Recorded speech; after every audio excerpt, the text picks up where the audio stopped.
Metu gak share screen nih? Kak. Nah,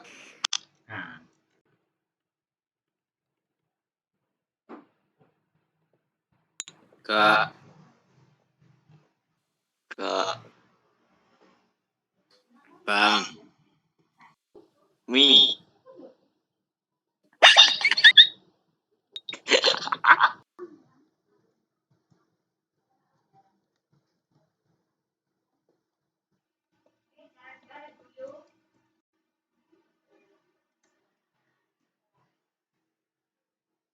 wes.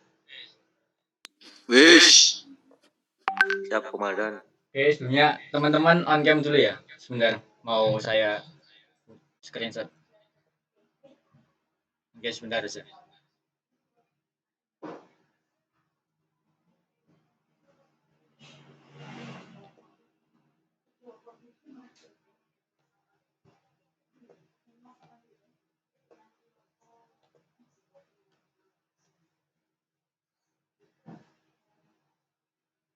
Foto.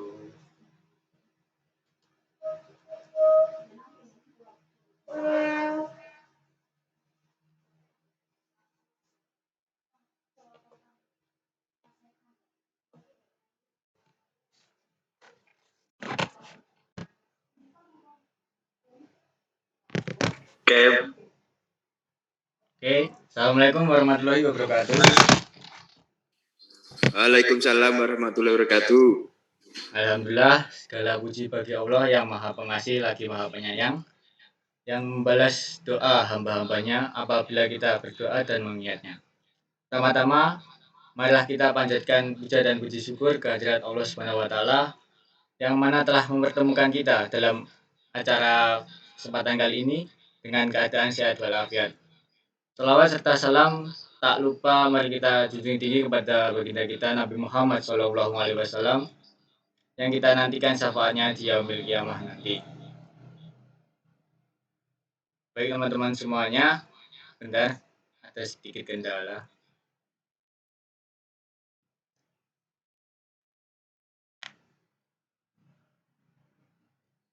Mudah-mudahan setiap derap langkah bisa membuahkan pahala bagi kita semua, bisa menjadi penghapus dosa dan pengangkat derajat di hadapan Allah Subhanahu wa taala. Seandainya lautan yang ada di muka bumi ini Allah jadikan sebagai tinta, lalu pepohonan-pepohonan Allah jadikan pena, dan dedaunan Allah jadikan kertas, niscaya ia tidak cukup untuk menuliskan nikmat-nikmat yang Allah berikan kepada kita. Puji syukur penulis panjatkan kehadirat Allah Subhanahu wa taala atas rahmat serta hidayahnya sehingga kajian online atau kegiatan keagamaan pada kesempatan kali ini dengan judul Pertanggungjawaban di Akhirat dapat realisasikan dengan baik dan semoga tidak ada halangan sampai nanti. Kajian online atau kegiatan keagamaan ini saya susun untuk memenuhi tugas pelengkap ujian tengah semester untuk mata kuliah pendidikan agama Islam. Saya mengucapkan terima kasih terutama kepada Bapak Muhammad Rizal Ramadan SPD IMPD selaku dosen pembimbing pendidikan agama Islam offering E30 dan teman-teman semua yang mengikuti kajian pada kesempatan ini. Saya menyadari bahwa dengan bekal dan kemampuan yang terbatas ini, tentu penyusunan materi keagamaan kurang sempurna. Jika ada materi yang sekiranya tidak sejalur dengan teman-teman atau antum-antum semuanya ini, mohon untuk diluruskan dan didiskusikan bersama. Teman-teman di sini, pada kenal nama saya kan? Perkenalkan, nama saya Sebastian Roy Nasir, mahasiswa Universitas Negeri Malang, angkatan 2021. Sebagai manusia, tentu memiliki peraturan hidup. Allah Subhanahu wa taala menciptakan jin dan manusia dengan tujuan utamanya agar mengabdi, menyembah hanya kepada Allah Subhanahu wa taala. Manusia sebagai makhluk yang diciptakan. Oleh karena itu, apa saja yang dikerjakan dan dilakukan dalam hidup dan kehidupan di dunia ini mesti kelak di hari kemudian akan dimintai berhadapan Allah Subhanahu wa taala.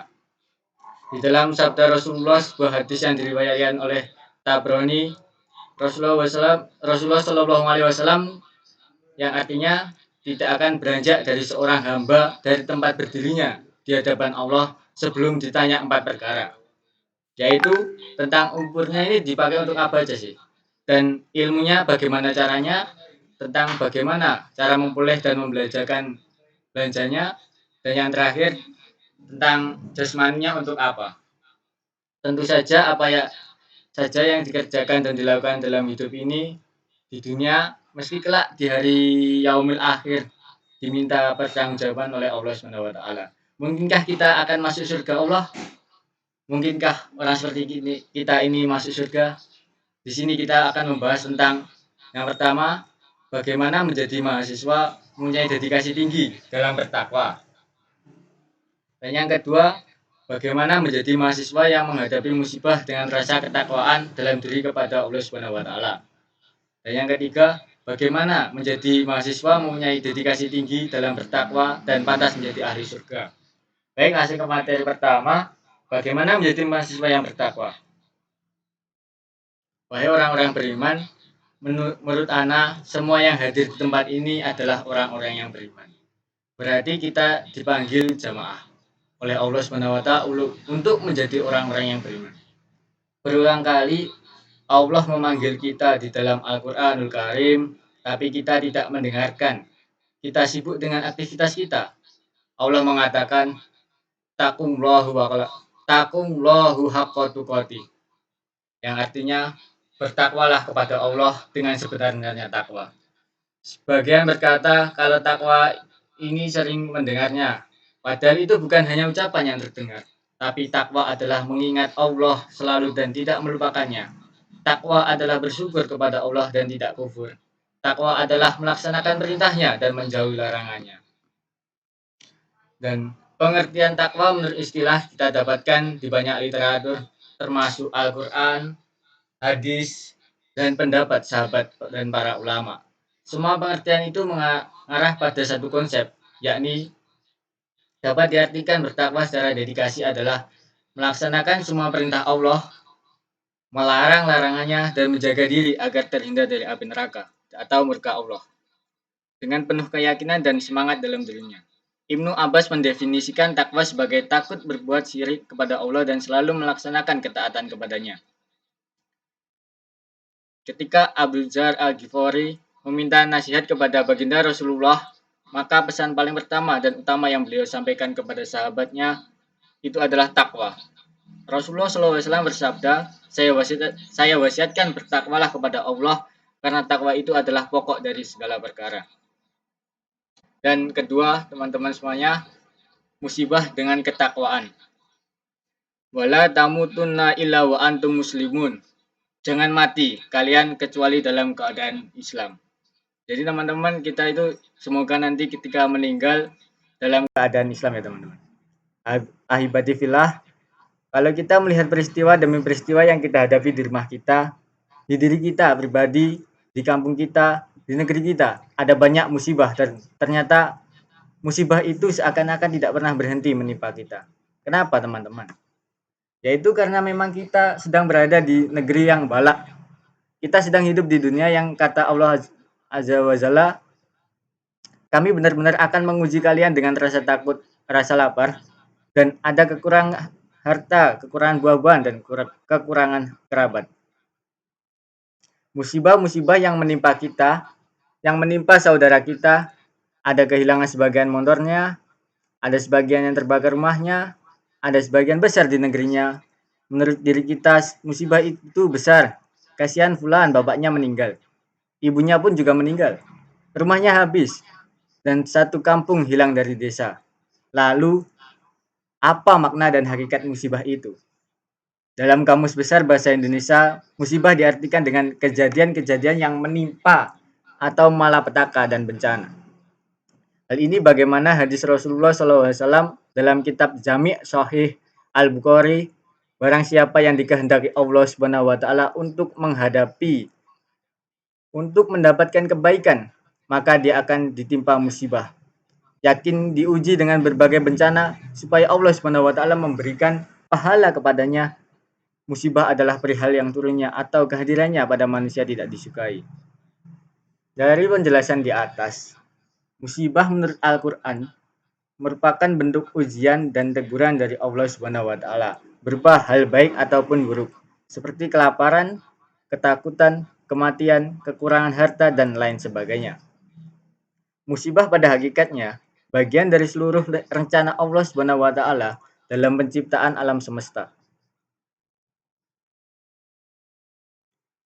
Allah Subhanahu wa taala dalam penciptaan alam semesta ini termasuk manusia. Selain itu, Allah Subhanahu wa taala juga telah menetapkan sebelumnya tentang semua hal yang sudah terjadi dan yang akan terjadi di Lauhil Mahfuz. Musibah juga menerapkan peringatan dari Allah Subhanahu wa taala kepada manusia agar tidak lalai dalam beribadah kepadanya dan menjaga segala sesuatu yang diciptakannya. Dan musibah itu sunatullah dan juga bagian dari ketentuan Allah Subhanahu wa taala kepada hambanya yang tidak bisa diprediksi kapan datangnya dan menimpa siapa saja serta tidak bisa ditolak. Walaupun musibah tidak dapat ditolak, namun manusia diperintahkan oleh Allah Subhanahu wa taala untuk menghindar. Dalam arti lain, pencegahan atau penanggulangan. Namun, pemahaman manusia yang lebih dalam tentang apa makna musibah menjadikan manusia ini lebih mengetahui paham apa arti musibah. Oleh karena itu, di antara anjuran ketika terjadi musibah adalah bersabar, berdoa, dan tawakal kepada Allah Subhanahu wa taala. Tapi ada sebuah musibah yang lebih besar daripada kita kehilangan rumah dan isi rumah kita. Ada sebuah yang lebih dahsyat daripada gempa bumi, daripada tsunami. Apa itu? Yaitu musibah agama kita. Sebagian orang kehilangan salat subuh, sebagian orang melakukan kemaksiatan, sebagian orang melakukan kesyirikan, tapi mereka itu tidak merasa itu musibah. Pada saat itulah musibah yang sebenarnya, teman-teman. Berikanlah kabar gembira bagi orang-orang yang sabar. Kita tahu 2 rakaat sebelum sholat subuh itu sama dengan lebih baik dari negeri ini. Kita sering kehilangan 2 rakaat sebelum sholat subuh, tapi kita tidak merasa kehilangan apa-apa. Kalau Cluster ini ditelan oleh bumi, akan jadi cerita di dalam Quran. Akan dipublish di mana-mana bahwa ada sebuah cluster yang hilang ditelan bumi. Di masyarakat tidak sholat, tidak ada yang cerita. Di masyarakat yang penuh dengan maksiat, tidak ada cerita juga. Ahibadillah, musibah dalam agama itu musibah dunia dan akhirat. Rasulullah Shallallahu Alaihi Wasallam berdoa mengatakan, ya Allah, jangan jadikan musibah kami dan dalam agama kami, ya Allah. Mengapa jamaah? Yaitu karena kita memandang dunia ini segala-galanya. Wallahi, dunia ini tidak lebih dari sayap nyamuk.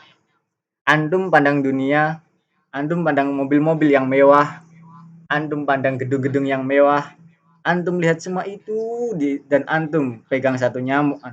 Coba lihat, ternyata nilai semua itu tidak lebih dari satu sayap nyamuk.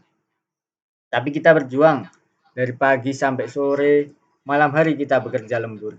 Tapi untuk akhirat kita jamaah, hari ini mungkin ada yang tidak membaca Al-Quranul Karim. Belum selesai membaca surat Al-Kahfi. Tapi buat dia itu juga bukan musibah. Coba dia telat datang ke kantornya, mungkin dia akan sangat menyesal, dimarahin bosnya.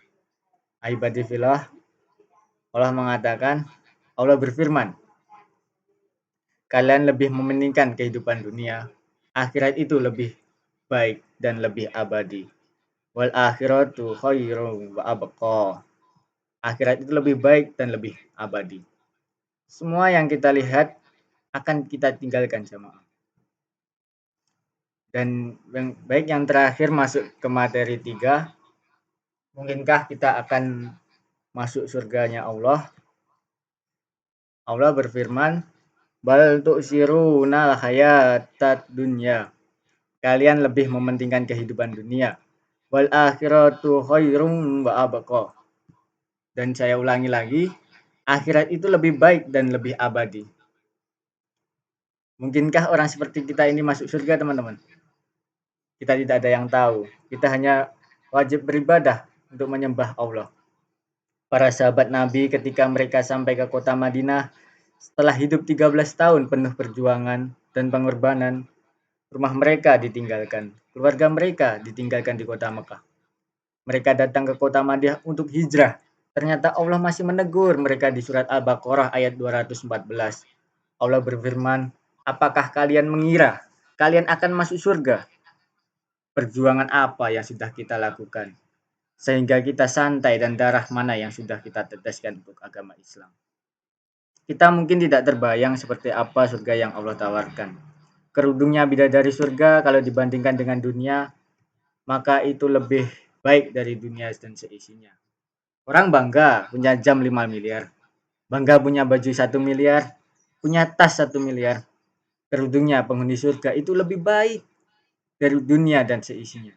Terus apa yang kita lakukan di dunia ini? Allah berfirman, sedangkan kalian belum ditimpa dengan musibah-musibah yang pernah menimpa orang-orang sebelum kalian. Mereka ditimpa dengan berbagai bala, kemiskinan, kefakiran, penyakit, serangan musuh, dibantai, ditindas, digoyangkan bumi ini. Wallahi, sebagian kita mungkin diuji dengan harta. Paginya muslim, sorenya kafir. Sorenya muslim, paginya menjadi kafir. Dia jual agamanya untuk mendapatkan sedikit kenikmatan dunia. Hadis riwayat Muslim. Jika kita kehilangan semua harta yang kita miliki, asalkan tidak kehilangan iman, kita mempunyai harapan untuk masuk surganya Allah Subhanahu wa taala, dan semua yang kita lakukan kelak akan dipertanggungjawabkan di hadapan Allah. Hari ini adalah hari Sabtu dan kemarin adalah hari Jumat. Hari Jumat itu hari yang paling afdal. Kata Nabi Muhammad SAW, daripada Idul Fitri dan Idul Adha, apa yang kita lakukan di hari Jumat? Berapa kali kita berselawat buat Nabi Muhammad SAW? Sebagian tidak menggunakan Jumatan, datang terlambat dan tidak merasa itu musibah buat dia. Mengapa? Karena ada masalah di hati dia. Agungkan hari Jumat, teman-teman. Di sore hari dan doa yang paling mustajab itu perbanyak doa dan perbanyak selawat. Untuk teman-teman, apakah ada yang ditanyakan?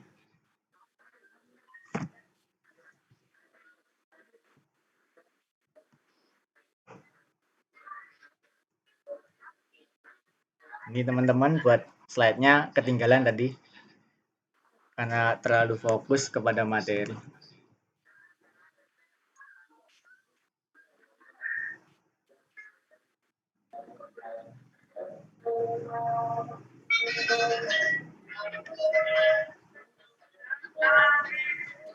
Izin bertanya, Pak. Silahkan mukminin. Apakah sampai saat ini surga sudah ada penghuninya? Sekian, terima kasih. Baik, pertanyaannya sangat bagus sekali untuk dibahas pada forum diskusi kesempatan kali ini. Menurut yang saya ketahui, dulu Nabi Adam itu pernah di surga dan kemudian karena adanya gangguan setan dan godaan wanita, menjadikan Nabi Adam itu turun ke bumi. Jadi dulu itu ada, surga itu ada, tapi penghuninya turun ke bumi. Jadi sekarang udah nggak ada. Gitu deh. Berarti kosong, Pak, ya? Ya, kemungkinan masih kosong. Karena kan belum apa itu namanya? Belum hari kebangkitan. Masih belum kiamat, jadi belum ada yang masuk surga atau neraka.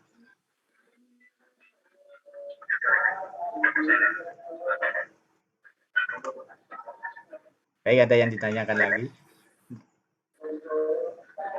Saya ulangi ya teman-teman, ini pengetahuan saya nggak bagus-bagus banget, masih minim lah, dangkal malah. Kalau ada teman-teman yang lebih bisa dibantu jawab. Pak, saya mau bertanya. Silahkan, Selamat Riyadi.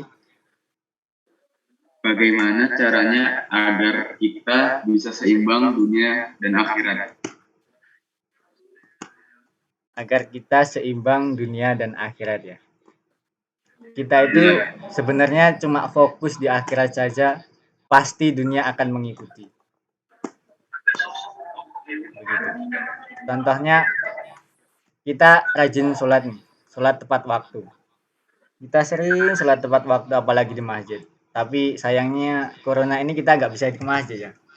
Padahal sholat di masjid itu paling nikmat sekali.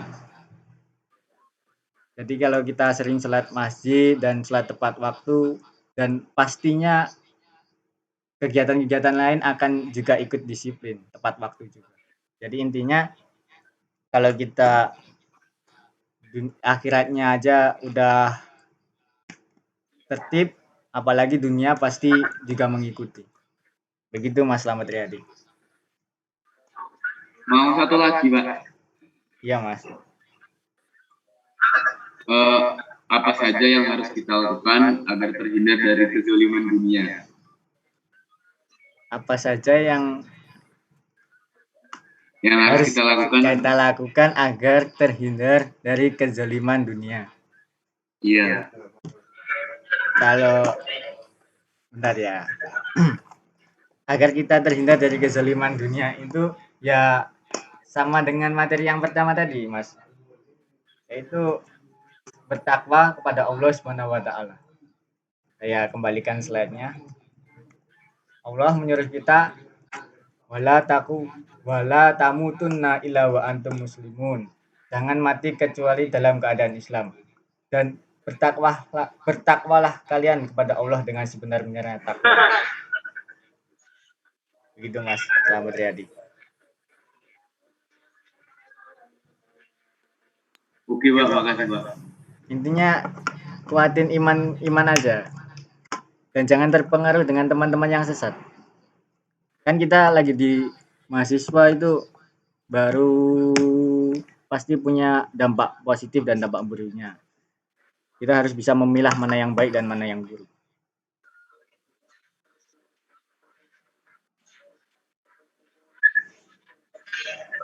Ada yang ditanyakan lagi? Pak izin bertanya. Ya silahkan. Apakah boleh bertanya di luar konteks? Ya silahkan, nggak apa-apa.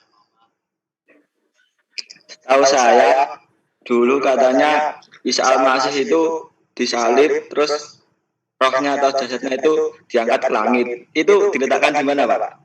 Aduh, pembahasannya Kalau cukup, katanya belum ada isinya. Terima kasih. Cukup apa ya? Cukup panjang. Pemikiran saya nggak sampai situ. Mukmin. Kalau menurut Mukmin ini bagaimana? Bahkan saya bertanya ke Bapak. Ya, siapa tahu mempunyai sedikit informasi yang bisa disampaikan kepada teman-teman di forum diskusi ini. Bagaimana itu? Kan katanya Nabi Isa dulu disalib terus rohnya diangkat ke surga. Gitu. Mas Slamet Riyadi bisa membantu jawab?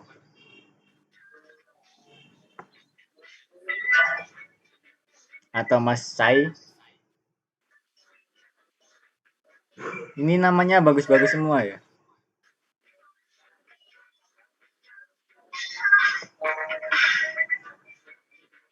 Ya, tidak ada yang ditanyakan.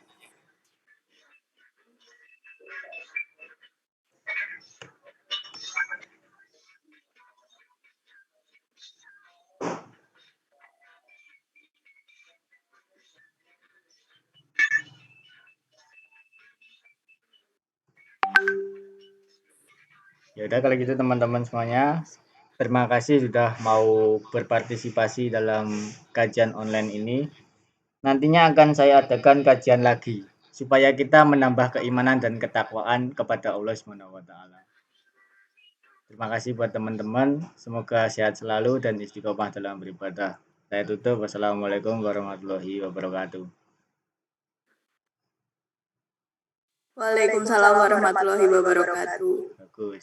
Waalaikumsalam. Contoh penghuni surga. Lainnya Waalaikumsalam. Katanya tadi surga kita belum tentu masuk surga, Pak.